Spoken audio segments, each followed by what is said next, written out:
Audio video clear है? Confirm करिएगा एक बार।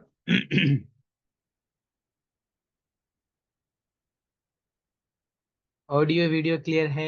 Yes yes no? सर। चलिए, एग्जाम कंप्लीट हो गया सेकंड सेम। Yes sir. चलिए थर्ड सेम पे फोकस करते हैं क्योंकि थर्ड सेम भी सामने बैठा हुआ है। लास्ट हम लोग ओडी कहाँ तक पढ़ चुके थे ऑलरेडी? सर थर्ड सेम का एग्जाम कब होगा? थर्ड सेट का एग्जाम जनवरी फरवरी तक होना चाहिए, पहले भी हो सकता है। नो सर, लास्ट 19th को है। किस चीज का है? General paper. General paper 19th को किस किस का एग्जाम है? बाकी लोग ज्वाइन क्यों नहीं करते हैं आप लोग के बैच से? क्या मामला है? चलिए, लास्ट हम लोग कहाँ पढ़े थे? किस चीज का एग्जाम है 19th को? मैथ का ही है क्या, या दूसरा कुछ? मैथ्स हो गया सर, जनरल पेपर होगा। जनरल पेपर होगा। कंप्यूटर है उसका। कंप्यूटर का है? अच्छा अच्छा अच्छा, कंप्यूटर का है। और आप लोग का हो गया कुंदन और यस सर, ये? मेरा हो गया। आपका नाम क्या है? Set of integers? Sir Shahnawaz. अच्छा, शाहनवाज नाम है। नाम चेंज कर लेते हैं।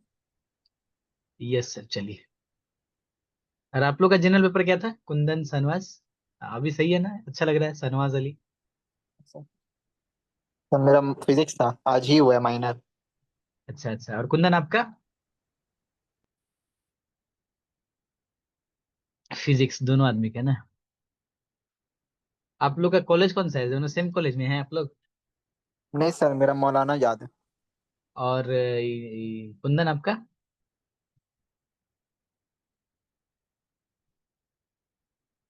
और अंकिता आपका? अंकिता ही है ना? हाँ। आपका है कुंदन का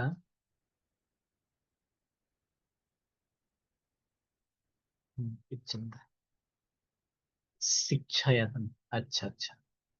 चलिए, ये ना प्रोनाउंसिएशन नहीं कर पा रहे हम। हिदम बचंद्र ऐसा कुछ है क्या? हिदम्ब चंद्र, हिदम चंद्र, ऐसा भी हो जो भी हो। चलिए, अच्छा है। तो हम लोग लास्ट कहाँ तक पढ़े थे ओडी? याद है आप लोगों को? एक बार रिवीजन कर लिया जाए। नोट्स ओपन कर लीजिए स्टार्टिंग से, क्योंकि अभी तो सब भूल गए होंगे आप लोग भी सेकंड सेम के एग्जाम में। तो कहाँ तक हम लोग पढ़ चुके थे ओडी? एक बार हमें बता दीजिए तो वहीं तो से हम क्वेश्चन चलेंगे। दिए थे करने। होमोजीनियस हो गया था? नॉन होमोजीनियस वाला टाइप, सब टाइप? हाँ सर, होमोजेनियस वाला ही कर रहे थे। अच्छा अच्छा। होमोजीनियस का नॉन होमोजीनियस, जो नॉन होमोजीनियस है उसको होमोजीनियस में चेंज करने का, ए अपॉन केस वन जो था, A upon A one not equal to B upon B one हो अगर, या फिर ए अपन ए वन और equal to B upon B one हो, ये वाला हुआ था? ये वाला yes sir, non non. Homogeneous का केस 2 हुआ था। हाँ, केस वन केस टू, यही non homogeneous sir differential equation और reducible homogeneous equation differential equation, ठीक है फिर। तो लास्ट क्वेश्चन कौन से कराए थे आप लोग को हम? dy by D x is equal to hmm Y plus X minus two hmm. By में Y minus X minus four. वाह, चलिए वेरी गुड। हमारा ये लास्ट क्वेश्चन वन। ये कर चुके थे हम लोग, तब हम लोग को आज एग्जैक्ट शुरू करना है। एग्जैक्ट डिफरेंशियल, उसके पहले थोड़ा सा हम लोग सबके ऊपर, थोड़ा सा पिलर वन के ऊपर और थोड़ा पिलर टू के ऊपर चर्चा कर लेते हैं, जल्दी जल्दी से एकदम। पिलर वन में हमने आपसे बात किया था कि आपका क्या होगा पिलर वन में। एक तो सबसे पहले ओडी क्या होता है हमारा, सबसे पहले डिफरेंशियल इक्वेशन क्या होता है, फिर ओडीई क्या होता है, ऑर्डिनरी डिफरेंशियल इक्वेशन, और पार्शियल डिफरेंशियल इक्वेशन। हम जस्ट बोलते चले जाएंगे, साथ साथ आप लोग भी नोट्स देखते चले जाइएगा, क्योंकि क्विक रिवीजन हो जाएगा एक, है ना? हमने बताया था कि डिफरेंशियल इक्वेशन क्या होता है, जिसमें क्या हो, डेरिवेटिव्स प्रेजेंट हो, जिसमें डिपेंडेंट वेरिएबल हो, और एक या एक से ज्यादा इंडिपेंडेंट वेरिएबल हो, उसको हम लोग बोलते हैं differential equation. Ordinary differential equation में क्या होता है, एक डिपेंडेंट वेरिएबल और उसके कॉरेस्पॉन्डिंग एक ही independent variable. Partial differential equation में एक डिपेंडेंट वेरिएबल होता है और उसके कॉरेस्पॉन्डिंग एक, मतलब दो या दो से ज्यादा हमारा इंडिपेंडेंट वेरिएबल होता है, तो उसको हम लोग पार्शियल डिफरेंशियल इक्वेशन बोलते हैं। ओडी हो गया हमारा, पीडी डिफिनेशन हो गया हमारा। फिर हमने आपसे बात किया था इसी के साथ कि ऑर्डर और degree, order of the differential equation. Order मैंने क्या बताया था, highest number of derivative, order differential equation. Just short form लिखते चलेंगे, नोट्स देखते चलिएगा आप।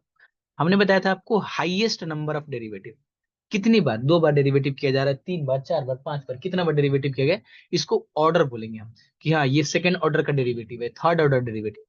डिग्री, डिग्री क्या है माना, कि जो भी हाईएस्ट ऑर्डर है उसका पावर कितना है। सपोज करते हैं किसी डिफरेंशियल इक्वेशन में d2 अपन dx स्क्वायर यही सबसे बड़ा डेरिवेटिव है, और इसका पावर अगर 2 है, तो हम लोग बोलेंगे कि हाईएस्ट ऑर्डर, ये सेकंड डिग्री का डिफरेंशियल इक्वेशन है हमारा। उसके बाद हमने कुछ एग्जांपल्स देखे थे कि कैसे ऑर्डर डिग्री निकालते हैं, और इसको निकालने के बाद हम लोग सीधा चले गए थे लीनियर डिफरेंशियल इक्वेशन किसको बोलते हैं उसको डिफाइन करने। लीनियर डिफरेंशियल इक्वेशन और नॉन लीनियर डिफरेंशियल इक्वेशन। हमने बताया था लीनियर डिफरेंशियल इक्वेशन के लिए 2 कंडीशन होल्ड करना चाहिए। पहला ये कि जो भी डिपेंडेंट वेरिएबल है, अगर y डिपेंडेंट वेरिएबल अगर हम बोलते हैं, तो इसका जितना डेरिवेटिव होगा, all derivatives of y, all derivatives of y जो होगा उसका डिग्री 1 होगा, डिग्री 1 होगा। और दूसरा कंडीशन कि कोई भी प्रोडक्ट डिपेंडेंट वेरिएबल का और किसका, डेरिवेटिव्स का ना हो, डिपेंडेंट वेरिएबल और डेरिवेटिव्स का। नॉन लीनियर, जो लीनियर नहीं है वो नॉन लीनियर है। ठीक, इसके बाद हमारा काम शुरू हुआ था, यहाँ पे हम लोग फॉर्मेशन ऑफ डिफरेंशियल इक्वेशन की बात किए थे। फॉर्मेशन ऑफ डिफरेंशियल इक्वेशन में मेन बात बताएंगे कि जितना नंबर ऑफ आर्बिट्ररी कांस्टेंट होगा, फॉर्मेशन का मतलब कर्व के इक्वेशन से हम लोग को डिफरेंशियल इक्वेशन बनाना होगा। तो इसमें जितना नंबर ऑफ आर्बिट्ररी कांस्टेंट होगा उतना बार डेरिवेटिव करेंगे, और जो भी आर्बिट्ररी कांस्टेंट होगा उसको एलिमिनेट करेंगे। इसके ऊपर हमने बहुत सारे क्वेश्चंस किए थे, और एग्जाम्पल तो नहीं करेंगे, एग्जाम्पल आप लोग खुद देखिएगा। जस्ट हम एक बार रिकैप करा देते हैं कि क्या क्या हुआ था हमारा। और इसके बाद ढेर सारा एग्जाम्पल चला था डिफरेंशियल इक्वेशन को फाइंड फॉर्म करने का। बाकी ये जो इक्वेशन निकलता है 1 बार 2 बार 3 बार डेरिवेटिव करने के बाद, वही 3 इक्वेशन में जो करना होता है हम लोग को करके, और हम लोग को क्या आर्बिट्ररी कांस्टेंट को एलिमिनेट करना होता है। उसके बाद हमारी कहानी शुरू हुई थी पिलर 2 की। पिलर 2 में हमने आपसे बात किया था सोल्यूशन की, और सबसे पहले हमने बात किया पिलर 2 में किस टाइप का सोल्यूशन का। तो हमने बताया कि जिसका ऑर्डर भी फर्स्ट हो और जिसका डिग्री भी फर्स्ट हो, ऑर्डर डिग्री दोनों क्या हो, फर्स्ट हो। ऑर्डर डिग्री अगर दोनों फर्स्ट है, तो हमने 4 टाइप के देखे थे कि इसको 4 टाइप से सॉल्व किया जा सकता है। एक तो हमारा था सेपरेबल वेरिएबल्स, एक क्या था हमारा, सेपरेबल वेरिएबल्स, सेपरेबल का स्पेलिंग ठीक है, सेपरेबल वेरिएबल्स। दूसरा था हमारा होमोजीनियस, तीसरा था एग्जैक्ट, और चौथा था हमारा लीनियर इक्वेशन। अच्छा, उसके पहले जब सॉल्यूशन आता है पिलर 2 में, तो सॉल्यूशन भी 2-3 टाइप का हो गया था हमारा। सबसे पहले बात करेंगे जनरल सॉल्यूशन की। तो जनरल सॉल्यूशन में क्या हो, जितना नंबर ऑफ आर्बिट्ररी कांस्टेंट या जितना order derivative, number of derivative is equal to, number of derivative is equal to number of arbitrary constant, number of AC. और उसके बाद हम बात किए थे पार्टिकुलर सॉल्यूशन। पार्टिकुलर सॉल्यूशन में क्या होता है, particular value of arbitrary constant, particle value of arbitrary constant. उसके बाद आया था हमारा singular solution. Singular solution X Y के बीच में ऐसा रिलेशन जो पार्टिकुलर वैल्यू पुट करने से मतलब जनरल सॉल्यूशन में पार्टिकुलर वैल्यू पुट करने से ना आया हो, तो निकलेगा कैसे ये, वो अभी नहीं देखना है, वो जब हम आएंगे सिंगुलर सॉल्यूशन कराने तब बताएंगे। उसके बाद सेपरेशन वेरिएबल, सेपरेबल वेरिएबल की बात की थी। जस्ट हमें क्या करना है, एक्स के फैमिली को डीएक्स के साथ रख देना है, कैपिटल एक्स लिख देते हैं, और वाई के फैमिली को डीवाई के साथ रख देना है, सेपरेट करके इंटीग्रेट कर लेना है, कहानी खत्म हो जाएगी।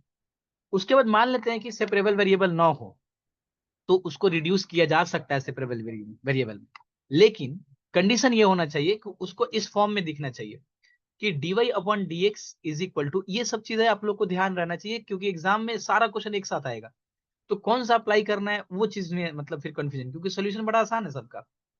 अगर ये फॉर्म में है ax plus B Y plus C, अगर इस फॉर्म में है तो इसको रिड्यूस किया जा सकता है सेपरेबल वेरिएबल में। कैसे, तो z एक यहाँ पे अज्यूम कर लेंगे ax plus B Y plus C को, बाकी इसको जस्ट मॉडिफाई कर देंगे, क्योंकि dy अपन dx मैंने जब डिपेंडेंट वेरिएबल चेंज कर दिया z में, तो यहाँ पे y क्या कर रहा है, y तो नहीं रहेगा, इसलिए हम लोग को क्या करना है, इसको dz upon dy upon dz या फिर dz अपॉन dx करेंगे तो dy अपॉन dx निकल जाएगा, और वैल्यू जैसे पुट करके और फिर सेपरेबल वेरिएबल का यूज करके इसको सॉल्व करना है।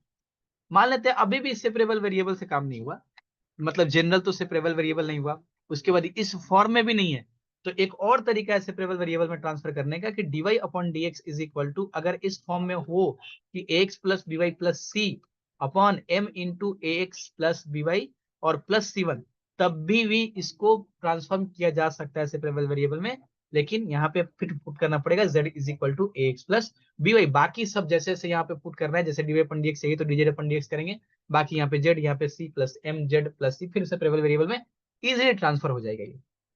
अब उसके बाद भी सर क्वेश्चन नहीं हो रहा है, तब हम चलेंगे देखेंगे कि क्या ये होमोजेनियस इक्वेशन है।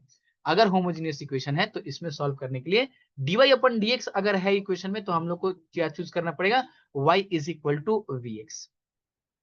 जब y is equal to vx put करेंगे तो यहाँ से dy अपन dx जो भी इक्वेशन होगा, dy upon dx is equal to जो फॉर्म बन के आएगा उस फॉर्म को इक्वेशन में पुट करके और इसको सॉल्व करेंगे। Finally y is equal to vx को रिड्यूस करना है वहां पे फिर से, क्योंकि सारा सोल्यूशन v में आएगा। इसको हम लोग देखे थे होमोजेनियस में। मान लेते हैं कि सर ना सेपरेबल के तीनों फॉर्म से हुआ, ना होमोजेनियस से हुआ, तो अगर होमोजेनियस से नहीं हुआ और अगर इस फॉर्म में है, इस फॉर्म में dy upon dx is equal to ax plus by और plus c upon a1x plus b1y और प्लस c1, तब हम यहाँ पे चेक करेंगे कि अगर a upon a1 not equal to b upon b1 है, तो मुझे यहाँ पे एक ट्रांसफॉर्मेशन यूज करना पड़ेगा, x is equal to capital x plus h और y is equal to capital y plus h, और एक चूज करना पड़ेगा पुट करने के बाद ah plus by, ah plus bk और प्लस c का वैल्यू 0 और a1h प्लस b1k और plus c1 is equal to 0। यहाँ से h और k का वैल्यू जो भी निकलेगा हमारा, उस वैल्यू को पुट करके इस ये चेंज हो जाएगा फिर से आपका किसमें, सेपरेबल वेरिएबल में। सॉल्व करेंगे, फाइनली h और k का वैल्यू पुट करेंगे। ना सर सेपरेबल वेरिएबल से हुआ, ना उसके रिड्यूस फॉर्म से हुआ, ना होमोजेनियस से हुआ, ना इस फॉर्म से हुआ। इसमें सर दो केस की बात किए थे हम लोग, केस 1 केस 2। केस 2 में था कि a अपॉन a1 अगर इक्वल हो जाए b अपॉन b1 के, तो ये ट्रांसफर हो जाता है टोटली कहाँ पे, ये ट्रांसफर हो जाता है इस फॉर्मेट में, इस फॉर्मेट में। यहां तक हमारी बात हो चुकी थी लास्ट क्लास में। अब इसके हम लोग बात करेंगे आगे, सीरियल में बोलते हैं ना अब तक, अब इसके आगे। बताइए यहां तक क्लियर है, किसी को किसी पॉइंट पे डाउट? एक क्विक रिवीजन हुआ थोड़ा बहुत। अब हम लोग का अगला था यहाँ पे एग्जैक्ट डिफरेंशियल इक्वेशन। अब ये क्या है नहीं है, इसके ऊपर कंप्लीट बात करेंगे। ये सुनो, क्लियर?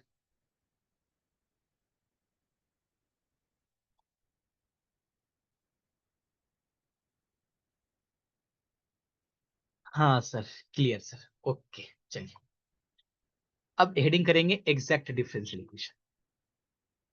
Yes sir. नेक्स्ट हम लोग का होगा exact differential equation, exact differential equations. अब एग्जैक्ट डिफरेंशियल इक्वेशन बोलते किसको, पहले ये समझेंगे, फिर इसके बाद आगे जो कहानी चलेगी फिर एक बात करेंगे। सबसे पहले तो बात करते हैं कि एग्जैक्ट डिफरेंशियल इक्वेशन बोलेंगे किसको। The differential equation M X comma Y function of x Y dx plus N X comma Y function of x Y है। ये फंक्शन का नाम है, जैसे F of x comma Y लिखते हैं ना, वही फंक्शन यहाँ पे एम से दिखाते हैं हम लोग। तो बहुत जगह पे लिखा होगा M D x plus N D Y, M D x plus N D Y is equal to 0 where m and n are functions of x and y is called an exact differential equation, exact differential equation if condition क्या होना चाहिए कि mdx plus ndy is equal to 0 is an exact derivative, is an exact is an exact derivative of x and y, of x and y। मतलब क्या बोलना चाह रहा है ये समझेंगे आराम से, पहले एक दो लाइन नोट कर लेते हैं। That is M D x plus N D Y is equal to D U, where u is a function of x and y। और du टोटल डेरिवेटिव अगर लिख सकते हैं इसको, तो m dx plus N D Y is equal to del you upon, by Euler's के हिसाब से कंडीशन कुछ है, dx और plus del u upon del y into dy।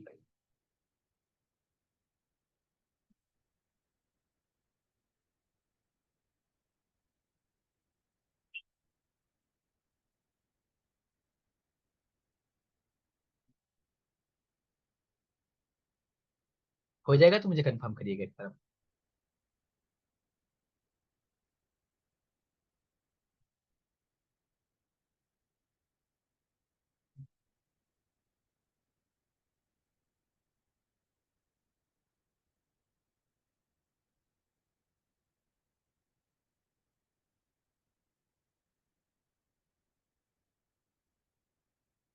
Time बड़ा कम देगा लेकिन लग रहा है मुझे आप लोगों को।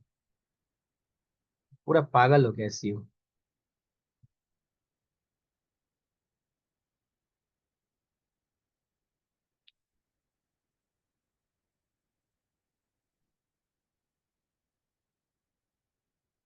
डन। ये सुनो।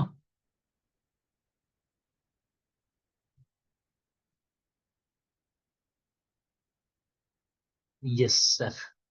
सर एग्जैक्ट डेरिवेटिव का क्या मतलब होता है अभी समझाया नहीं है, अभी समझाएंगे, अभी आराम से समझते हैं।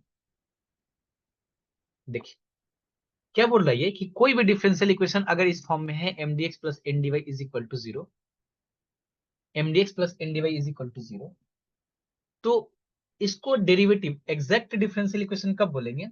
जब ये किसी फंक्शन का एग्जैक्ट डेरिवेटिव होगा। जब ये किसी फंक्शन का एग्जैक्ट डेरिवेटिव होगा। नहीं समझ में आ रहा सर? एक एग्जांपल दीजिए। ऐसे मान लेते हैं कि हमारे पास क्या हो कि x dy और प्लस वाई डी एक्स, ऐसा मेरे पास डिफरेंशियल इक्वेशन है। ये एक डिफरेंशियल इक्वेशन है हमारे पास, this is equal to zero. ये हमारे पास एक डिफरेंशियल इक्वेशन है ना? बिल्कुल सर, बिल्कुल ये है। तो इसको एग्जैक्ट डिफरेंशियल इक्वेशन कब बोलेंगे? इस इक्वेशन को एग्जैक्ट इक्वेशन कब बोलेंगे? जब ये किसी एक्स वाई फंक्शन का एग्जैक्ट डेरिवेटिव, मतलब टोटल डेरिवेटिव हो जाए उसका। एग्जैक्ट डेरिवेटिव या टोटल डेरिवेटिव, यही चीज है ये, टोटल डेरिवेटिव या एग्जैक्ट डेरिवेटिव। मतलब किसी एक्स वाई फंक्शन का, कोई भी एक्स वाई फंक्शन हो, कोई भी एक्स वाई फंक्शन हो, उसका एग्जैक्ट अगर ये डेरिवेटिव निकल के आता है। मान लेते हैं मुझे सपना आता है कि एक्स वाई एक फंक्शन, हमने मुझे सपना आया कि f of x y is equal to x y एक फंक्शन है जिसका एग्जैक्ट डेरिवेटिव ये आता है। तो करके देखे जरा कि d of x comma y, क्या इसका एग्जैक्ट डेरिवेटिव ये आ रहा है? देखे जरा। तो एग्जैक्ट डेरिवेटिव मतलब टोटल डेरिवेटिव यूलर के हिसाब से del you upon del x into D x और plus del you upon del Y into D Y.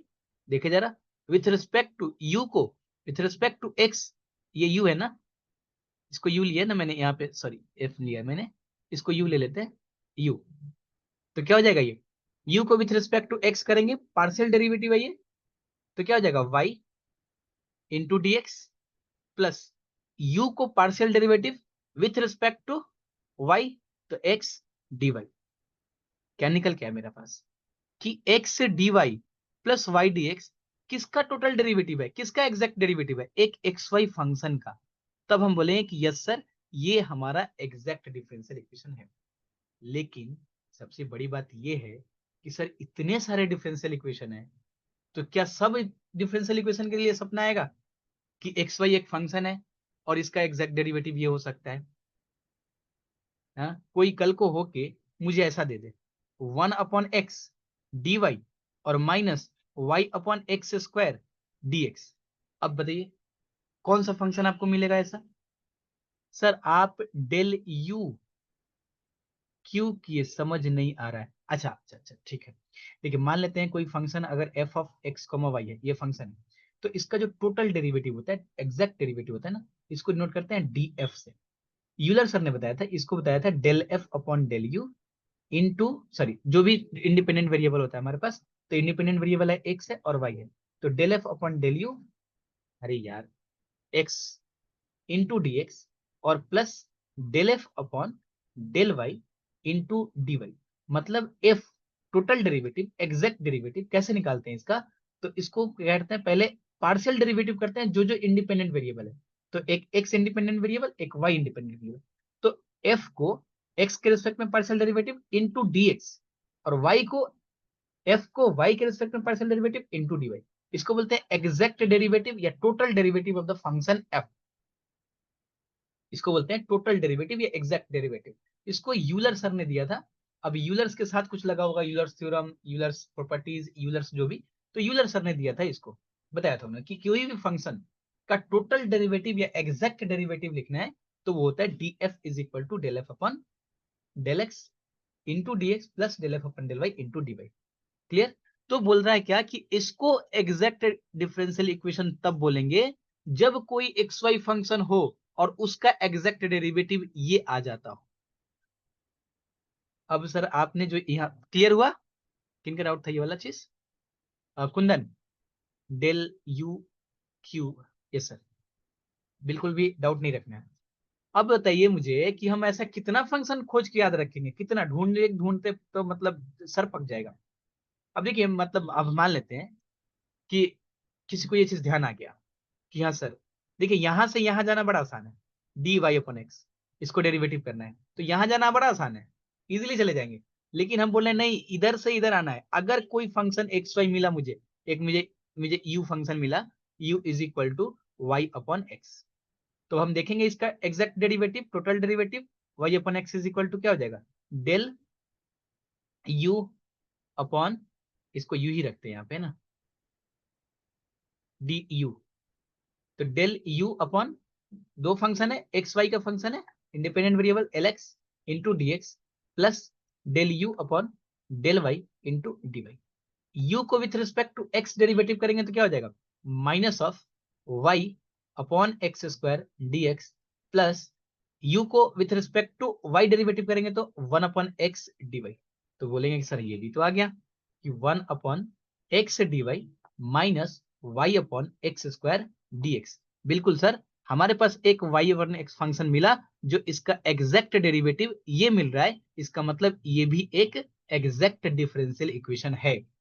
अभी दिमाग में क्वेश्चन आना चाहिए, क्वेश्चन आना चाहिए कि सर ये कहां से निकल जा रहा है आपके दिमाग में, ये कहां से आ जा रहा है, ये कौन बता के जा रहा है आपके पास, है ना? अब मेन यहाँ पे डाउट ये आया कि सर आखिर वो फंक्शन कहां से आएगा। अब यही ना, बाकी सब क्लियर है, ये बताइए। ये क्वेश्चन हम खुद राइज कर रहे हैं कि आखिर ये आपको फंक्शन मिल कहां से रहा है। ये जो अभी सिर्फ इतना समझना है कि किसी भी फंक्शन का, कोई भी फंक्शन, कोई धीरे से कान में आके बोल दे कि यहाँ देखो वाई अपन एक्स फंक्शन है, कि देखना इसका एग्जैक्ट डेरिवेटिव करके आप चेक कर लीजिए, हाँ आ रहा है। लेकिन अभी मेन क्वेश्चन यहाँ पे अभी ये राइज होना चाहिए कि ये फंक्शन आखिर कौन बताएगा मुझे, यही ना, ये वाला, यही क्वेश्चन है। और कुछ डाउट है क्या, बताइए हाँ या ना, यस और नो। इसके अलावा कोई और डाउट है, इसके अलावा कोई और डाउट है, यस और नो?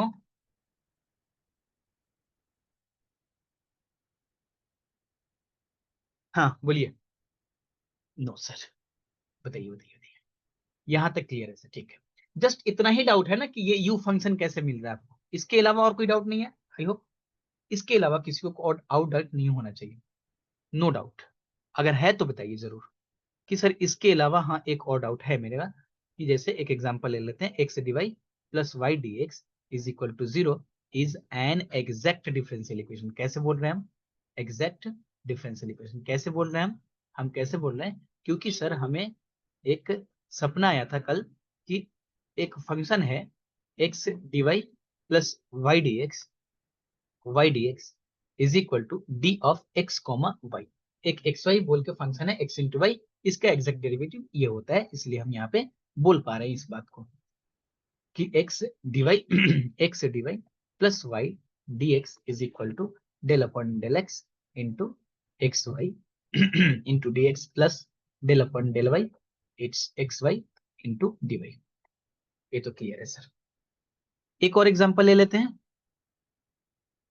दूसरा दूसरा कि one upon x D y minus y upon x square D x is equal to zero, ये भी एग्जैक्ट है, is an exact differential equation. ये भी एग्जैक्ट डिफरेंशियल इक्वेशन, इसमें भी कोई दिक्कत नहीं। कैसे मालूम चला, क्योंकि सर हमने देखा ना कि वन अपॉन एक्स जो है डी वाई है और minus y upon x square D x है, ये एक फंक्शन है जो मुझे कल रात को सपना में आया था, वाई अपॉन एक्स का एग्जैक्ट डेरिवेटिव है। नो प्रॉब्लम सर, यहां तक तो कोई प्रॉब्लम ही नहीं, ठीक। लेकिन ऐसे ही फंक्शन सोच सोच के सारे लोग सपने में सिर्फ फंक्शन ही देख रहे हैं कि किसका एग्जैक्ट है। तो मैथमेटिशियन लोग बोले कि चलो कुछ काम करते हैं इसके ऊपर, बहुत दिन से तो कुछ किए नहीं है, तो उन लोगों ने बैठ के एक काम किया, बोला कि अगर किसी डिफरेंशियल इक्वेशन को एग्जैक्ट दिखाना है तो इतना सिंपल बता दिया उन्होंने। उन्होंने बोला, नोट करके लिखिएगा, सब टेंशन ही खत्म कर दिया। The differential equation m D x, अरे बाप क्या लिख रहे हैं, the differential equation m D x plus N D Y is equal to 0 is an exact.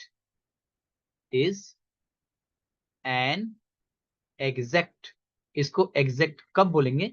अगर m को, जो फंक्शन है dx के साथ कोफिशिएंट में, उसको y के रिस्पेक्ट में पार्शियल डेरिवेटिव कर दिया जाए और n को with respect to x partial derivative कर दिया जाए, अगर ये दोनों इक्वल हो जाए तो फिर एग्जैक्ट बोल देना है। क्या बात, क्या बात, क्लियर यहां तक? 1 मिनट का जस्ट ब्रेक देंगे आप लोग, जस्ट 1 मिनट का, just 1 minute.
Clear audio video? ये सर नो, क्लियर है ना? तो मैंने क्या बताया कि सर ये एग्जैक्ट ढूंढने के लिए हमें कोई फंक्शन नहीं जोड़ना है कि उसका एग्जैक्ट डेरिवेटिव करके फिर ये करना वो करना, नहीं। आपको बस m को y के रिस्पेक्ट में पार्शियल डेरिवेटिव, n को x को रिस्पेक्ट में पार्शियल डेरिवेटिव करना है, और अगर ये इक्वल हो जाए तो फिर बोल देना है एग्जैक्ट। अब यहाँ पे क्वेश्चन आता है कि सर आखिर हम लोग एग्जैक्ट क्यों इतना पीछे पड़े हुए हैं, क्यों जानना चाहते हैं कि कोई डिफरेंशियल इक्वेशन एग्जैक्ट है या नहीं है? क्यों, क्या कारण है? कुछ तो रीजन होना चाहिए ना एग्जैक्ट जानने का। हाँ जान गया, मैं मान लेते हैं कि एग्जैक्ट डिफरेंशियल इक्वेशन है, तो क्या मिलेगा इससे मुझे, इससे क्या फायदा मेरा? यहां तक क्लियर है सर? उसके बाद सर एम डी एक्स के साथ वाला होगा ना? हाँ, एम डी एक्स के साथ वाला होगा, क्योंकि इक्वेशन क्या था हमारा, m D x plus N D Y, M D x plus N D Y. तो ये वाला m को विथ रिस्पेक्ट टू y और इसको विथ रिस्पेक्ट टू x, उल्टा है इधर, है ना? विथ रिस्पेक्ट टू y और इस विथ रिस्पेक्ट टू x, ठीक है ना? अब हम क्यों जानना चाहते हैं कि एग्जैक्ट डिफरेंशियल इक्वेशन है या नहीं है? क्या ही मतलब मिल जाएगा मुझे, जान गए तो एग्जैक्ट है तो जान गए, और क्या हो गया इससे? बहुत बड़ा फायदा हो गया हमारा। क्या फायदा हो गया? इक्वेशन अगर छोटा कोई हो जाएगा, इक्वेशन, इक्वेशन छोटा हो जाएगा, सॉल्व करने में आसानी होगा। ये मतलब ये मिल जाएगा, हाँ इसके लिए वो बोल मिल रहे? जाएगा। नहीं, ये यस सर। ढूंढने जाएंगे तो फिर ये ढूंढने जाएंगे, ये तो ये कैसे मिलेगा? ये तो सिर्फ फंक्शन ढूंढ रहे हैं हम लोग खुद से, इसलिए क्योंकि ये एग्जैक्ट चेक करने के लिए, अभी तो एग्जैक्ट इससे चेक हो जाएगा, ये तो नहीं मिलेगा ना। हाँ, इसके एक और थ्योरम है, वो थ्योरम का प्रूफ बिल्कुल भी जरूरत नहीं है, बिल्कुल भी नहीं। अगर कोई डिफरेंशियल इक्वेशन अगर एग्जैक्ट हो जाता है तो उसका सोल्यूशन निकालना बड़ा आसान हो जाता है, क्योंकि हम लोग पढ़ रहे हैं solution of the first order first degree, जिसमें सेपरेबल काम खत्म, होमोजेनियस का काम खत्म, अभी चल रहा है एग्जैक्ट। मतलब जो इक्वेशन एग्जैक्ट हो जाएगा ना, उसका सोल्यूशन बड़ा आसान हो जाएगा। कैसे सर? इसका वर्किंग रूल बोल के लिखिए, working rule number 1, the differential equation, the differential equation m dx plus n dy is equal to 0 is an exact कब? अगर del m upon del y equal है del N upon del X के तब।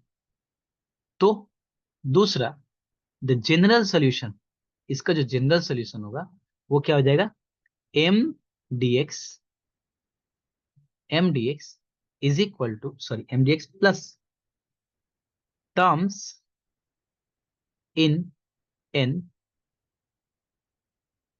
not containing, not containing x dy, x dy is equal to c। यहां पे use कर लेना है कि y सिर्फ m में, यहां पे यूज करना है y कांस्टेंट लेके चलना है इसमें, कांस्टेंट। आराम से पहले इसको नोट कीजिए, और c के बारे में बोलना है where c is an arbitrary constant, arbitrary constant, arbitrary constant.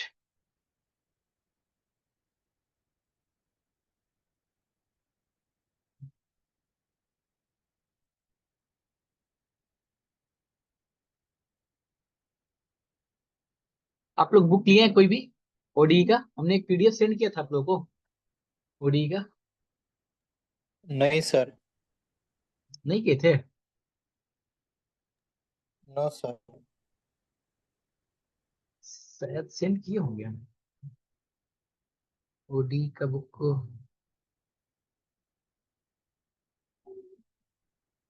नहीं किया था ना मैंने? अच्छा ठीक है, हम देखते हैं आज। हो गया, यहाँ तक नोट कर लिया आप लोग? अब समझते हैं कि अगर एग्जैक्ट हो गया तो फिर क्या। सर आप बुक का नाम एक बार और बोल दीजिए जिससे प्रैक्टिस कर सके। देखिए, एमडी राय सिंघानिया का बुक मिल जाएगा आपको, पीडीएफ उसका है ना, एमडी राय सिंघानिया। बहुत सारा क्वेश्चन है उसमें, बहुत सारा। अगर ढेर सारा क्वेश्चन करना है तो, अगर ढेर सर सारा आपके क्वेश्चन, पास पूछा ना हाँ एमडी राय सिंघानिया का पीडीएफ है। PDF sir. देखिए, पीडीएफ हाँ पीडीएफ है। सर वहीं अगर सेंड कर दीजिएगा, उसमें से प्रैक्टिस हाँ, हो उसको जाएगा। हम चेक करके सेंड कर देंगे। अगर पीडीएफ मतलब इतना सारा क्वेश्चन है कि मतलब लगता है कि सब तो मेरे पास है ही, अगर इस तरह का मतलब मेंटेलिटी बन जाता है तो फिर ये बुक नहीं लेना है। आप लोग ले लीजिएगा जो यहाँ पे चलता है सीयू में, सर मींस उससे जैम का प्रैक्टिस कर सकते हैं, बिल्कुल कर सकते हैं। और जैम वाला मतलब थोड़ा सा और डीपली जाना पड़ेगा जैम वाले के लिए, क्योंकि थोड़ा थोड़ा उसको ऐड करना पड़ता है बाकी जगह पे। यहाँ पे है कि डब्ल्यूबीसीएस यूपीएससी जितना हायर मैथमेटिक्स के लिए यूज करना चाहे एमडी राय को यूज कर सकते हैं। ग्रेजुएशन के लिए नॉर्मल चाहिए तो एक घोष मैथी सर का बुक आता है येलो कलर का, अभी पता नहीं कौन सा कलर का हो गया है, घोष मैथी का। नंबर ऑफ क्वेश्चन ठीक ठाक ही है इधर भी, तो ये ले सकते हैं। यहाँ पे जाएंगे तो नंबर ऑफ क्वेश्चन इतना ज्यादा है कि मतलब आपको खुद को मतलब रोक के रखना है। ऐसा नहीं है कि मतलब एक चैप्टर में बहुत डीपली चले गए बाकी चैप्टर को एकदम छोड़ ही दिए हैं, नहीं। और यहाँ से क्वेश्चन कर लेंगे तो फिर आपको ओडीई के लिए मुझे लगता है कि मतलब जितना सारा कॉम्पिटिटिव एग्जाम से लेके कहीं से कुछ देखना नहीं पड़ेगा। जैम में थोड़ा सा, क्योंकि वो थोड़ा मतलब वो क्वेश्चन को घुमाता फिराता है इधर उधर, तो वो हो सकता है कि जैम का क्वेश्चन एक दो इधर उधर हो जाए, मे बी, हो सकता है, लेकिन नहीं। अब क्या बोल रहे हैं कि अगर डिफरेंशियल इक्वेशन एग्जैक्ट हो जाता है, मतलब क्योंकि वहां पे पूछते हैं कि सॉल्यूशन कितना हो सकता है, इंटीग्रेटिंग फैक्टर और कितना हो सकता है, सब चेंज चेक करना पड़ता है उधर। सर ओडीई किसी और सेमेस्टर में भी है क्या? ओडीई नहीं है, लेकिन ओडीई के बिना बाकी सेमेस्टर काम ही नहीं चलेगा। बता रहे हैं हम आपको, हम मैकेनिक्स पढ़ाएंगे आप लोग को फोर्थ सेम में, इतना यूज करेंगे ओडीई का, इतना यूज करेंगे कि क्या ही बताएं। बिना ओडीई का आप फिर उसके बाद फिफ्थ सेम में पढ़ेंगे आप लोग मैकेनिक्स टू, वो भी नहीं होने वाला है। अप्लाइड का जितना, ये ओडीई कुछ नहीं, जस्ट एक टूल है सॉल्यूशंस करने का कोई भी चीज का। मतलब जितना अप्लाइड पार्ट मिलेगा आपको, जितना अप्लाइड पार्ट, उधर ओडीई का एंट्री होगा ही होगा। अब आप कोई भी बुक लेते हैं, आप एमडी राय सिंघानिया का बुक लें या फिर घोष मेहती सर का बुक लें, इसमें आपको दोनों मिलेगा, ओडी और पीडी। नहीं, घोष मेहती सर में ना, हाँ दोनों है, दोनों दोनों दोनों में, लेकिन फोर्थ से में फिर जाइएगा तो पीडी ही पढ़ना है, तो फिर वहां पे बुक, इसलिए एक बार बुक ले लीजिए कोई भी एक, कॉलेज से उठा लीजिए और बार बार उसको 14 दिन पर रिन्यू कराते रहिए, नहीं लेना है तो एक बार अपने नाम बुक कर लीजिए, तो बस उसको छोड़िए ही नहीं। कॉलेज में जाना है 14 दिन पे एक बार जाके रिव्यू, कितना दिन का देता है आप लोगों को कॉलेज बुक, कितना दिन तक उठाने देता है? और कॉलेज से एक बार बुक उठा लीजिए तो फिर पूरा सेमेस्टर रख लीजिए, उसको देना ही नहीं है 14 दिन तक। बस 14 दिन पे एक बार जाना है, रिन्यू करा लेना है, ध्यान रखना है उस पर। वही तो, ज्यादा फाइन भी नहीं लगता है, 5-10 का फाइन लगता है, लेकिन बुक से पढ़ने का एक अलग ये है, मजा आता है। पीडीएफ में कितना डिजिटल डिजिटल देखेंगे, आंख वाँख पे प्रेशर पड़ता है ना। तो जाना है, मैं क्या, जो जो टॉपिक है अपने सेमेस्टर का, वो सेमेस्टर का बुक उठाना है। शायद एक एक एक आईडी पे 2 बुक उठाने देता है, 2 बुक और 14 दिन, यही तो नियम है। और अभी पता नहीं क्या चेंज हुआ है। तो 2 बुक ले लेना है। ओडीई को हमेशा परमानेंट, बाय जो भी आपको अच्छा लगे, ऐसा नहीं है कि सिर्फ ओडीई की बात कर रहे हैं। 2 बुक को परमानेंट कर लेना है, और उसी में से एक को इंटरचेंज करते रहना है। 1 आईडी 1 बुक, ये तो बहुत नहीं इंसाफी है। हम लोग का तो 2 बुक, और डिपार्टमेंट से तो हम लोग इतना बुक उठाते थे ना, क्या ही बताएं। मतलब डिपार्टमेंट में भी एक लाइब्रेरी होता है, एक तो लाइब्रेरी पूरे कॉलेज का होता है, जिसमें सब अलग अलग डिपार्टमेंट, मतलब ये रहता है, मतलब सब अलग अलग बुक का एक साइड साइड बना होता है, या फिर ब्लॉक बना होता है। एक जहां आप लोग का डिपार्टमेंट होगा, जिस फ्लोर में, जहाँ पे ऑफिस होगा, जिसमें सर लोग बैठते होंगे, वहां पे भी देखेंगे कि जो लोग वहां से बुक निकाल के सर लोग लेके जाते होंगे आप लोग को क्लास में लेके पढ़ाने, वहां पे देखिएगा बहुत सारा अलमीरा में बुक रखा होगा। वो डिपार्टमेंट से भी आप उठा सकते हैं। आप डिपार्टमेंट में जाइएगा, लाइब्रेरी से उठा रहे हैं ये अलग, लाइब्रेरी कार्ड पे आप डिपार्टमेंट में जाएंगे, डिपार्टमेंट में बोलेंगे कि सर लाइब्रेरी में ये वाला बुक नहीं है, मुझे ये वाला बुक चाहिए। तो वहां पे भी एक रजिस्टर होता है डिपार्टमेंट में, वो डिपार्टमेंट में रजिस्टर में नोट करेंगे। लेकिन यहाँ वाला सिस्टम नहीं चलता है कि 14 दिन में जमा करो, या जो भी फलाना ठिकाना, नहीं। रजिस्टर में मेंटेन है कि हाँ, अब्दुल समी ने ये बुक लेके गया है, और वो लास्ट सेमेस्टर के दिन दे, एग्जाम के दिन दे, लेकिन एग्जाम के दिन क्लियर करना पड़ता है, वो क्लियरेंस लेना पड़ता है, इसकी वजह से। तो वहां से भी उठा सकते हैं आप लोग। चलिए, आते हैं इधर अपना, पढ़ाई करते हैं आप। Differential equation mdx plus mdy is equal to 0 is an exact, हाँ ये सब कंडीशन तब है जब बुक लेने का मन नहीं है तब। अगर बुक ले सकते हैं तो ले लीजिएगा बुक।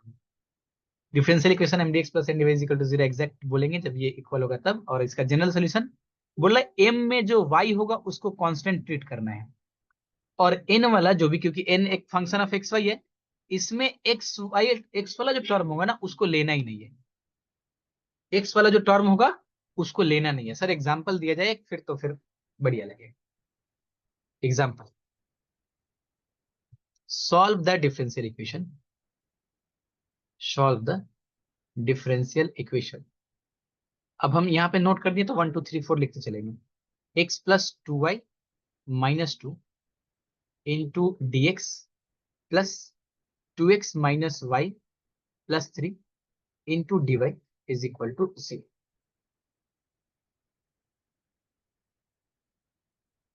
तो एग्जाम में ये क्वेश्चन आएगा, तो सबसे पहले चेक करेंगे कि सेपरेबल वेरिएबल हुआ कि नहीं। बिल्कुल भी नहीं होगा, क्योंकि 2x प्लस वाई एक टर्म में x और एक टर्म में y है, अलग अलग टर्म में, तो होना पॉसिबल भी नहीं है। कुछ कॉमन वगैरह निकाल के भी सेपरेबल खत्म। F of A X plus B Y plus C के टर्म में भी नहीं है, वो भी खत्म। A X plus B Y plus C upon M into A X plus B Y plus C, इसमें भी नहीं है।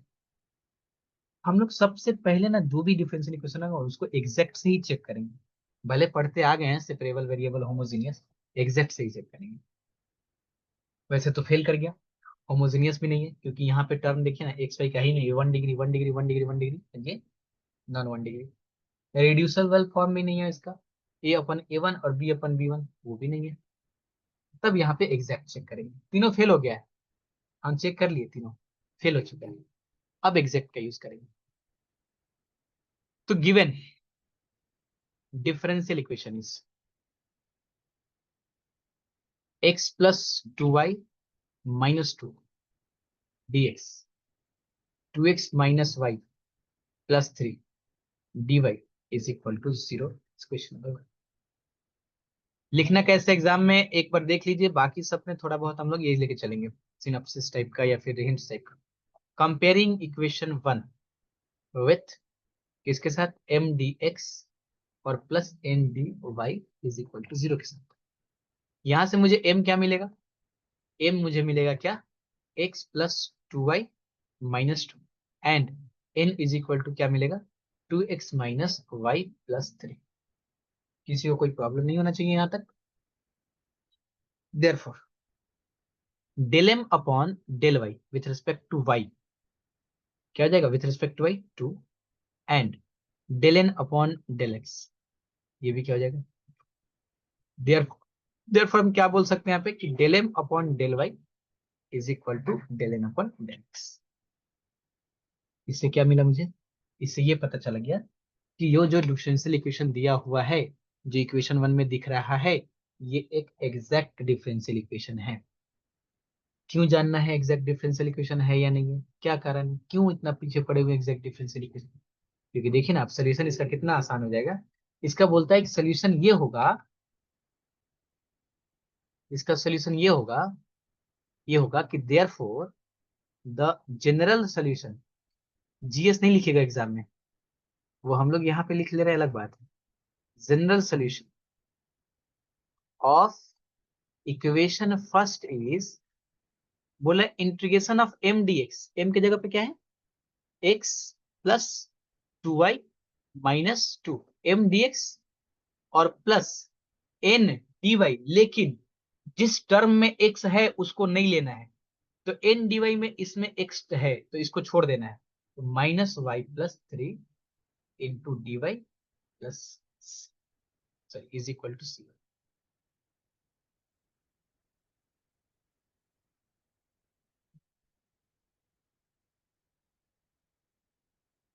साथ साथ चल रहे हैं आप लोग, या हम आगे निकल गए, आप लोग पीछे छूट गए?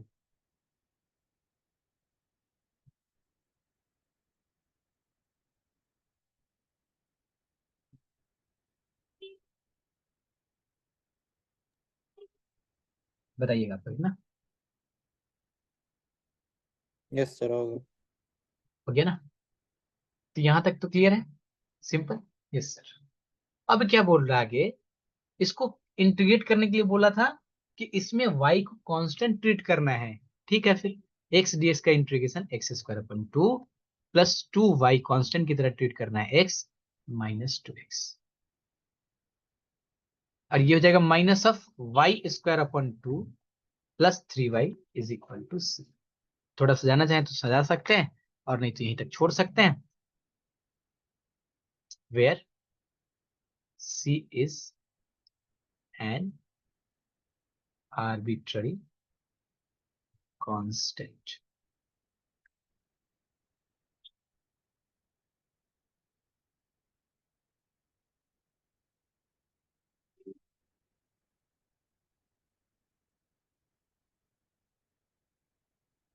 Any problem?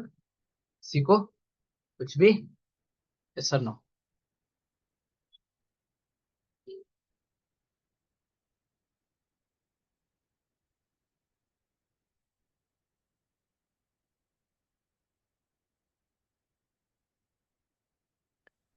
सर बोलिए।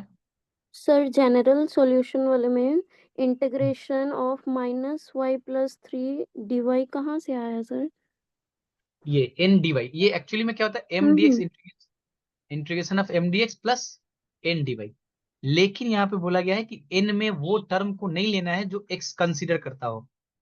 यहाँ पे देखिए क्या लिखे थे, यहाँ बोल रहा है कि terms in N not containing x, जो टर्म एक्स को कंटेन करता है उसको नहीं लेना है। तो हमने देखा कि एन में एक ये जो टर्म है, एक टर्म है, दो टर्म है, तीन टर्म है, इसमें एक्स ये कंटेन कर रहा है, इसको छोड़ देना है। तो -y+3। सर हाँ ओके बोलिए। सर। सर उसमें अगर एक्स वाई आ गया प्रोडक्ट में। प्रोडक्ट वाला छोड़ देना है, उसको जीरो कर देना है, 0 इंटू डी वाई छोड़ देना है उसको, कुछ नहीं लेना है। अच्छा, ठीक छोड़ है ना? देना है। हाँ बिल्कुल। ठीक है। जो एक्स आ जाए, एक्स टर्म कंसीडर मतलब उसको छोड़ देना है। इसका प्रूफ है पूरा, लेकिन प्रूफ की जरूरत नहीं है, बिल्कुल भी नहीं। सर x² x³ रहेगा, सब छोड़ देंगे ना? सब छोड़ देना है, x² + x³ रहा ना, सब छोड़ देना है। हाँ, जिस ऐसा टर्म कुछ में आ जाए, अगर x² भी कॉमन ले लेंगे तो क्या हो जाएगा? 1 + x हो जाएगा। ये तो एक ही टर्म है ना, ये तो टर्म एक ही बन गया। फिर जो टर्म में x आए उसको छोड़ देना है। दूसरा, dy/dx, मैंने ऊपर हेडिंग कर दिया पहले ही, यहाँ पे इधर, सॉल्व द डिफरेंशियल इक्वेशन, है ना? ये अब इसी के नीचे 1 2 3 4 करके चलता रहेगा। dy/dx इज इक्वल टू, या इज इक्वल टू नहीं, plus ax plus hy plus g upon hx plus by और plus C is equal to 0। आप लोग पढ़े होंगे ज्योमेट्री में ये वाला पोर्शन, जब हम लोग ट्रांसफॉर्मेशन कोनिक सेक्शन का सेंटर फाइंड करते थे, तो A X plus H Y plus G और H x plus B Y plus C is equal to, इस तरह का टर्म आता था ना, यहाँ से निकालते थे हम लोग centre of the cone, conic. बोल रहा है क्या, इसको सॉल्व करने के लिए, सॉल्व करने के लिए बोला जा रहा है, तो इस तरह के को हम लोग नहीं कर सकते, इधर भी सब अलग अलग टर्म है।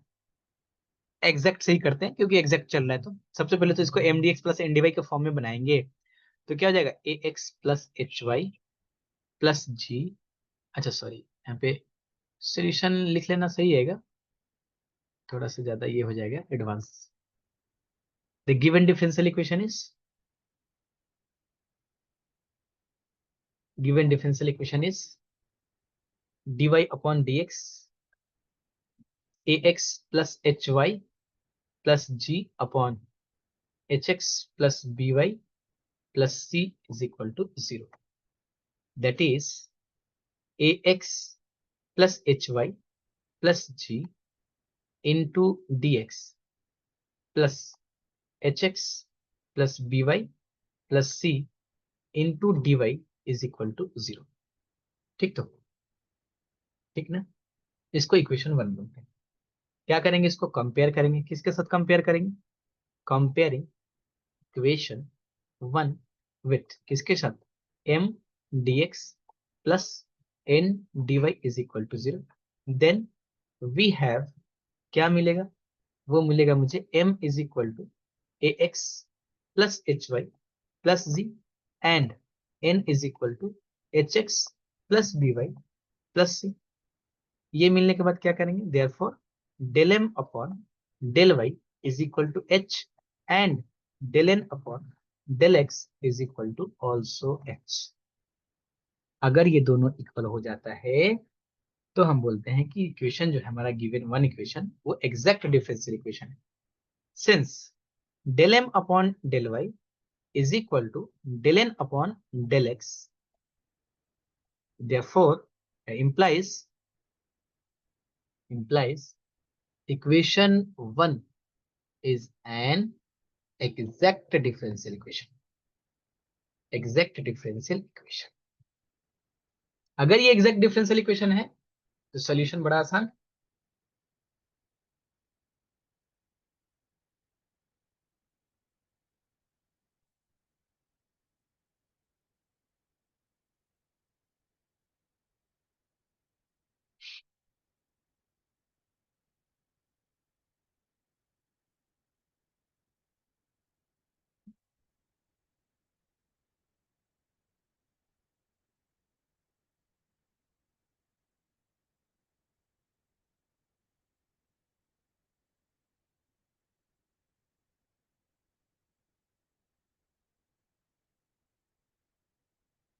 नोट करके कंफर्म करिएगा तो, है ना।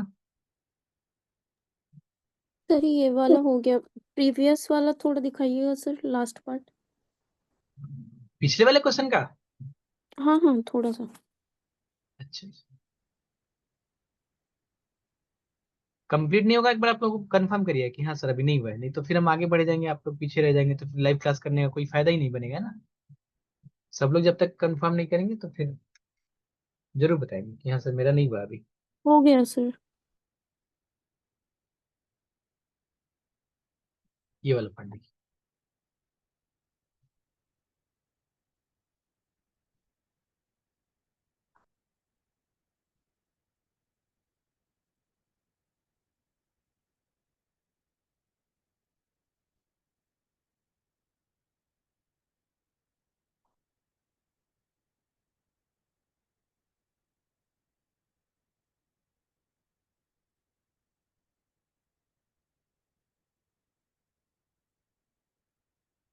कंप्लीट हो जाएगा तो बताएंगे आपको, है ना।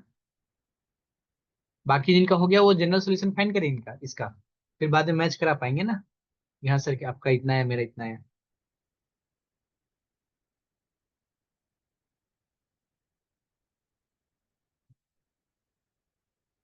हो गया सब लोग का, चलिए आगे।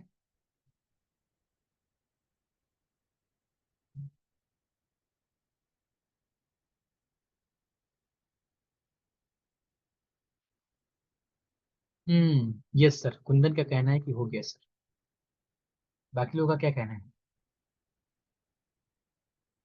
कुछ कहिए आप लोग। सर हो गया। बाकी अब इसका जनरल सॉल्यूशन क्या हो जाएगा? Therefore the general solution of the equation, given equation is mdx plus N D Y. तो नहीं लिख सकते हैं, mdx भी नहीं लिख सकते क्योंकि उसके नीचे बहुत सारा टर्म लिखना पड़ेगा। mdx का मतलब ax plus H Y plus g m D x plus n में एक्स वाला टर्म को छोड़ के, तो b Y plus c. Arbitrary constant यहाँ पे कुछ और लेना पड़ेगा, है ना। D Y M D x plus N D Y is equal to arbitrary constant. क्या ले लिया जाए बताइए?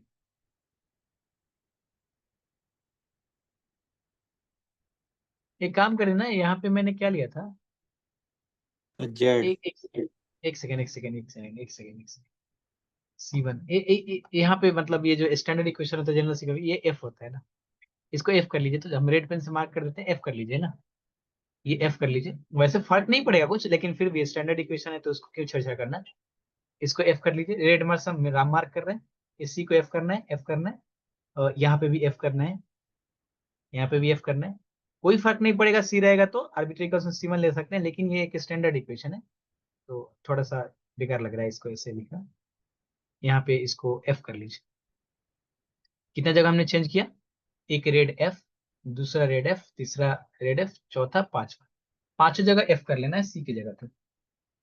आर्बिट्ररी कांस्टेंट C1, आप लोग C1 बोले हैं तो C1 ही रख लेते हैं। This is C1। अब इसको इंटीग्रेट कर लीजिए। A X square upon 2 plus H X Y plus G X plus B Y square upon 2 plus F Y is equal to C1। 2 से मल्टीप्लाई करें तो A X square plus B Y square plus 2gx 2hxy 2hxy plus 2gx plus 2fy 2fy is equal to 2c। याद आ रहा है ये वाला equation? कितना सारा क्वेश्चन किए थे इस पे? Which is the which is the required solution where C1 is an arbitrary constant.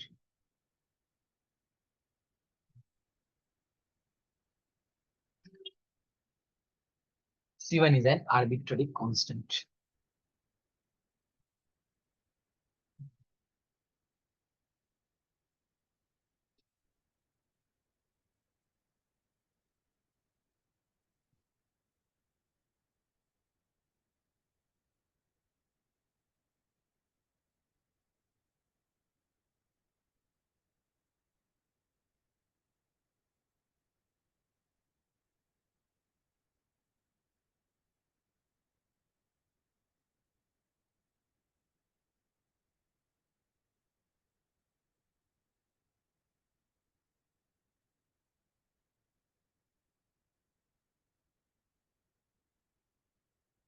बताएंगे आप लोग, है ना। हो गया सर। चलिए नेक्स्ट। हो गया सब लोगों का? किसी का बाकी नहीं है ना? जो बाकी वाला है वही बोलेंगे ना, जिनका हो गया वो क्यों बोलेंगे? Yes sir, yes sir, yes sir, no sir, yes sir. Next example आप लोग भी करेंगे एक। नहीं, आप लोग के लिए होमवर्क दे देंगे, अभी हम करते हैं। y into sine d x, sine two x d x minus y square plus cos square x plus 1 into D y equal to. तीसरा एग्जाम्पल है ये।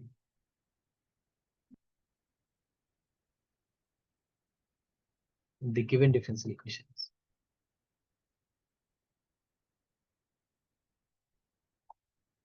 y sin 2x, y स्क्वायर cos square x plus 1 dy is equal to 0. Wait, मैंने गलत लिख दिया ना, dx dy is equal to 0. Comparing equation 1 with m dx plus n dy is equal to 0. Therefore, m is equal to y sin 2x, and comparing equation with respect to us, we have y is equal to m is equal to और n is equal to minus. अब ध्यान रहे, इसकी मतलब गड़बड़ नहीं करना है इसको. Minus of y square cos square x plus 1. Therefore, del m upon del y is equal to sin 2x, and del n upon del x with respect to x जब करेंगे इसको डेरिवेटिव, तो ये y तो constant की तरह treat हो जाएगा 0, और ये हो जाएगा हमारा 2 sin 2 cos x into sine x, ऐसे ही लिख देते हैं, और माइनस आ जाएगा 1, बाकी खत्म. मतलब sin 2x. तो यहां से क्या पता चला, that is del m upon del y is equal to del n upon del x, shows that equation 1 is an exact differential equation.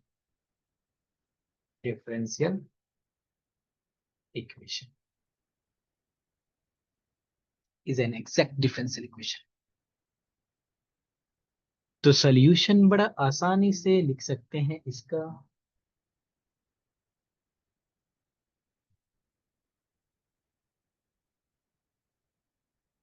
Therefore, the general solution of the given equation is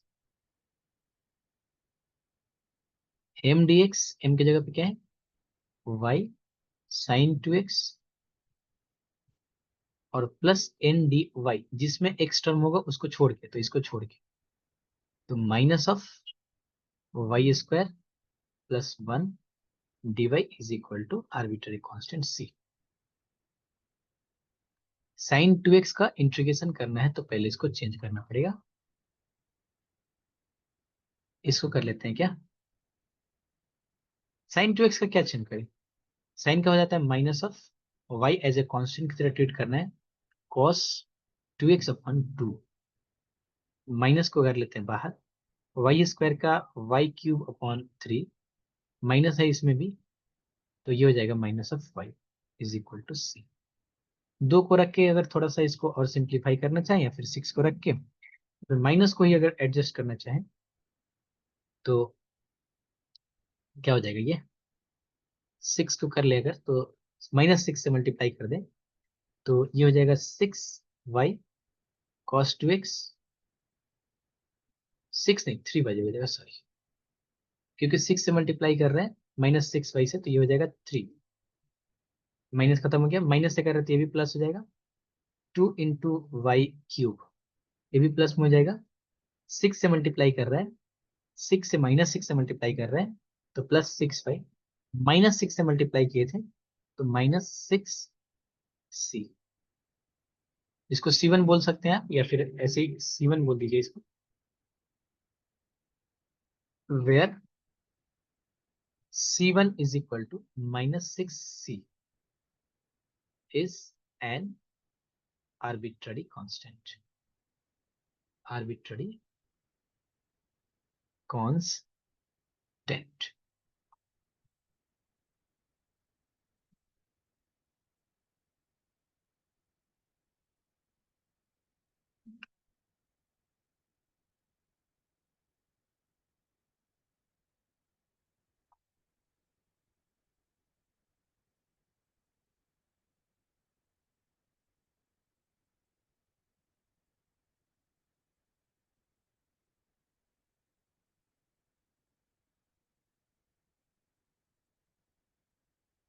बताइएगा आपको जरूर से।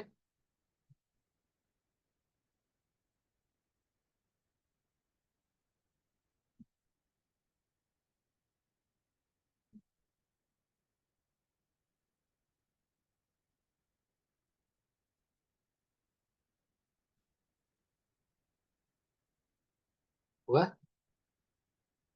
इतना slow लिखने के बाद भी इतना स्लो चल रहा है। सर हो गया। हो गया ना? बाकी लोगों का हुआ? Yes sir.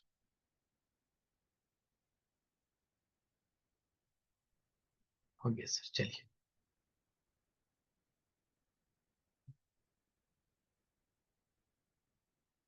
प्रेजेंटिंग क्या रही है? Next example.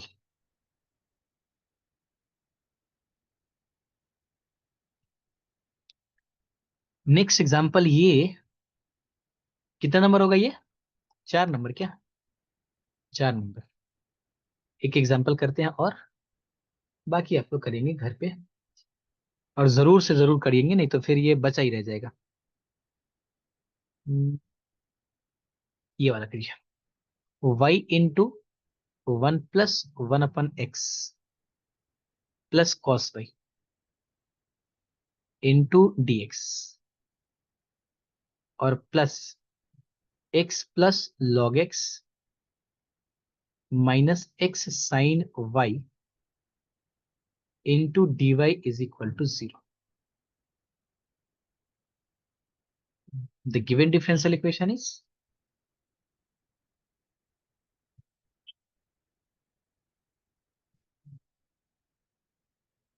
y into 1 + 1/x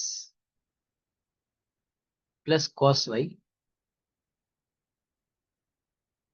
into dx plus x plus log x plus x sine y into dy is equal to 0। इसमें n वाला देखिए सारा का सारा टर्म बैठा हुआ है ना? इसीलिए वाला एग्जांपल लेने से y वाला टर्म खत्म ही हो जाएगा। इसको इक्वेशन 1 बोल देते हैं और बोलेंगे कि comparing equation 1, comparing equation 1 with m dx plus n dy is equal to 0. Then we have m is equal to y into 1 plus 1/x plus cos y and n is equal to x plus log x plus x sin y। ध्यान रहे यहाँ पे minus हो तो plus लेना है, क्योंकि formula में प्लस था m dx plus n dy, इसलिए पिछले वाले में देखिएगा माइनस n लिखे थे plus x n। Now del m upon del y with respect to y करेंगे तो ये हो जाएगा 1/1 प्लस x और cos y हो जाएगा minus of sine y and del n upon del x with respect to x, ये log x था, ये 1 + 1/x with respect to x तो प्लस साइन आई। ये तो मामला फंस गया, ये मामला बिगड़ गया। मामला बिगड़ने का रीजन है, यहाँ पे क्वेश्चन में था -x, मैंने यहाँ पे रख दिया +x, तो मैं इसको रेड से मार्क करता हूँ, जो गलत हो जाता है उसको रेड से मार्क कर देते हैं। और यहाँ पे भी हो जाएगा आपका माइनस, तो फिर से ये माइनस आ जाएगा, तो हो गया। Therefore therefore del m upon del y is equal to del n upon del x। shows that equation first is an exact differential equation, exact differential equation।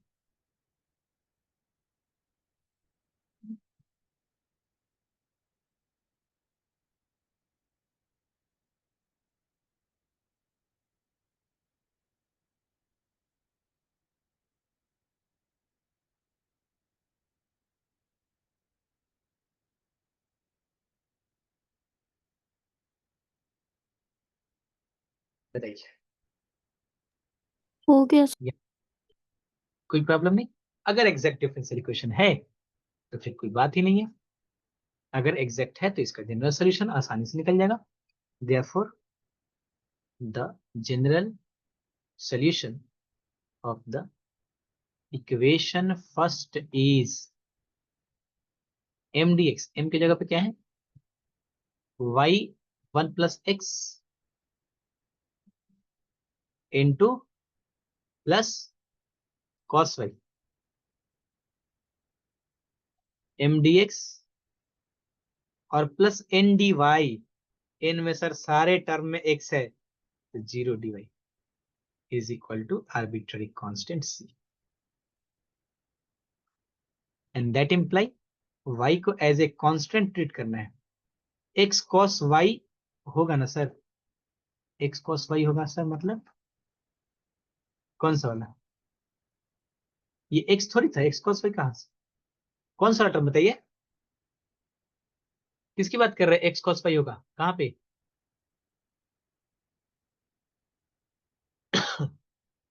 कहां पे बताइए, मैं तो नहीं समझ पा रहा। सॉरी सर, हम जनरल सॉल्यूशन निकाल दिए थे, हाँ वही, हम मुझे लगा था कि आप मतलब जनरल सॉल्यूशन लिख चुके हैं।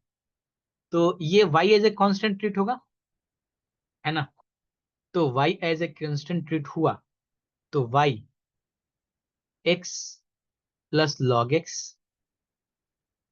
और प्लस x cos y और is equal to arbitrary constant c, which is the required general solution, which is the required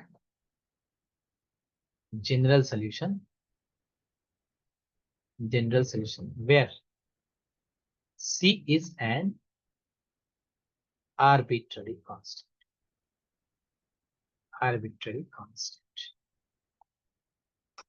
बोलिए किधर समस्या है, कहीं से भी तो मुझे नहीं लगता है समस्या है किन्हीं को भी, ये सर नो नो सर, चलिए अच्छी बात है।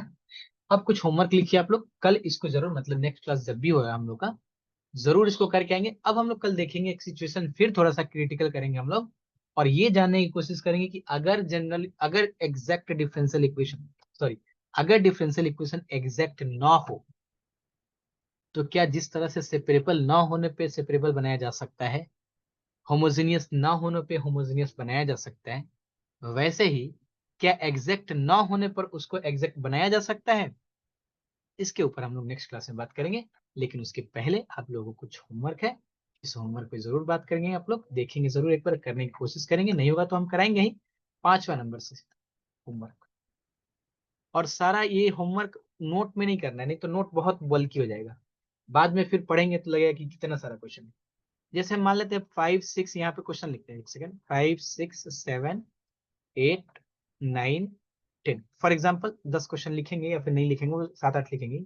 आपको क्वेश्चन लिखना है और कहीं पे भी रफ पे, जैसे न्यूज़पेपर हो गया, कहीं पे पेज फेंका हुआ है उसको उठा लिए, कहीं पे भी सॉल्व करना है इसको, सॉल्व करने के बाद इसका आंसर लिख देना है कि आंसर हमारा इसका ये है बस। क्योंकि इसके पहले आप लोग सेम टाइप का 3 4 क्वेश्चन मैंने करा दिया आप लोग, तो ये 10 क्वेश्चन करने का कोई मतलब नहीं है, जस्ट उसका आंसर लिखा होना चाहिए यहाँ। इससे नोट्स भी पतला देखने में रहेगा, और बाद में जब रिवीजन करेंगे तो कुछ नया क्वेश्चन होना चाहिए ना, कि हाँ ये कंसेप्ट मेरा क्लियर है कि नहीं, तो इसका आंसर होगा, इसका क्वेश्चन होगा आपके पास। उठाएंगे एक क्वेश्चन, सॉल्व करेंगे, आंसर मैच कर गया तो ठीक है, नहीं मैच कर गया तो फिर दिक्कत है, फिर कंसेप्ट मतलब कहीं ना कहीं माइनर मिस्टेक हुआ है, ऐसे करेंगे आप, है ना। और आंसर हम नहीं बताएंगे कि हाँ इसका आंसर ये आने वाला है, खुद सॉल्व करके खुद लिखना है, वेरीफाई कराना चाहें तो करा लीजिएगा आप लोग, और नहीं तो खुद से दोबारा टाइम सॉल्व करके वेरीफाई कीजिएगा। जैसे अभी सॉल्व करेंगे, आंसर बगल में लिख देंगे पेंसिल से, आज सॉल्व किए पेंसिल से लिख दिए, टेस्ट होगा तो पढ़ेंगे ना टेस्ट देने के लिए, तो एक बार यही वाला सब क्वेश्चन करिएगा, ये वाला क्वेश्चन एक बार देख लीजिएगा जस्ट, क्योंकि ये तो सॉल्व किया हुआ है, यही वाला क्वेश्चन कीजिएगा। अगर ये दोबारा मैच कर गया सेम आंसर तो लिख दीजिएगा बगल में वेरीफाइड। इससे क्या होगा, एग्जाम में प्रेशर ना पड़ेगा कि ये गलती नहीं है ना, वेरीफाइड लिखने का मतलब हो गया, या वी लिख देंगे जो भी, इससे ये पता होगा कि नहीं मैंने 2 बार इसको सॉल्व किया था, दोनों बार आंसर यही आया। अब ऐसा नहीं आंसर देख लेंगे। चलिए अब होमवर्क लिखिएगा, वाई स्क्वायर सर आप सेकेंड सेमेस्टर से पहले जितना भी होमवर्क दिए थे वो नहीं किए थे, तो अभी करेंगे, तो आप नेक्स्ट क्लास में हेल्प कर दीजिएगा। जो नहीं आएगा बिल्कुल करेंगे, जरूर करिएगा उसको आप लोग। नहीं होगा तो उसको नेक्स्ट क्लास में बोल देंगे लाइन बाय लाइन। कुंदन का था ये बात कहना। Y square e to the power x y square plus 4x cube into D x plus 2xy e to the power x y square minus 3y square into dy is equal to 0. E to the power y plus 1 cos of x dx e to the power y sin of x dy is equal to 0.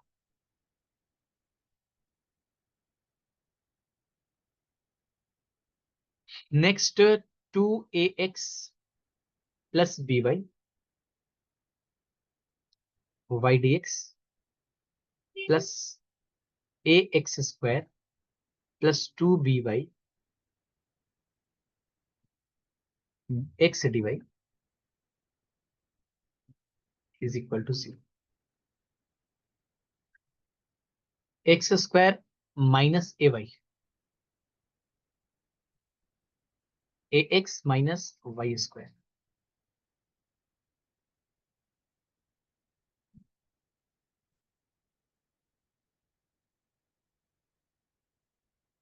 a square minus 2xy minus y square dx x plus y whole square dy। एक और last x square plus y square plus a square y d Y plus x square plus y square minus a square x d x is equal to 0। ये आप लोग करना है। Last में एक और बात कहेंगे, जो भी होमवर्क मिल रहा है उसको रोज का काम रोज खत्म कर देना है। अब सेकंड सेमेस्टर का एग्जाम जब से था तब तक कोई दिक्कत नहीं था, अब रोज का काम रोज खत्म कर दीजिए। टाइम बिल्कुल भी नहीं है। ऋतिक रोशन जैसा बॉडी बनाना है अगर, तो रोज एक एक बादाम खाना पड़ेगा। अगर सोचेंगे जिस दिन हमें लड़ने जाना है उसी दिन 1 kg बादाम खा लेंगे तो फिर हॉस्पिटल पहुंच जाएंगे। तो रोज एक एक बादाम खाइए। रोज होमवर्क मिल रहा है उसको रोज का रोज कंप्लीट करते जाना है। होमवर्क ज्यादा लगे नहीं करना है, सब एक साथ 2 करिए 3 करिए, मान लेते 3 कर लिए। बाकी जब टेस्ट होगा तो फिर तो पढ़ने के लिए कुछ खाइए ना, तो उस समय फिर 3 कर लीजिएगा, ठीक है ना। और कुछ क्वेश्चंस वगैरह है क्या? सर एक भी खाना पड़ेगा, हाँ। तो अंडा बादाम सब खाना पड़ेगा, ऋतिक रोशन जैसा बॉडी चाहिए तो अंडा सभी को सर भेज देंगे और बादाम हम भेज देंगे इधर से, तो खाते रहिएगा इधर थोड़ा थोड़ा रोज रोज, ठीक है ना। चलिए क्लास इन किया जाए। Yes sir. चलिए, thank you sir. Thank you. Thank you sir.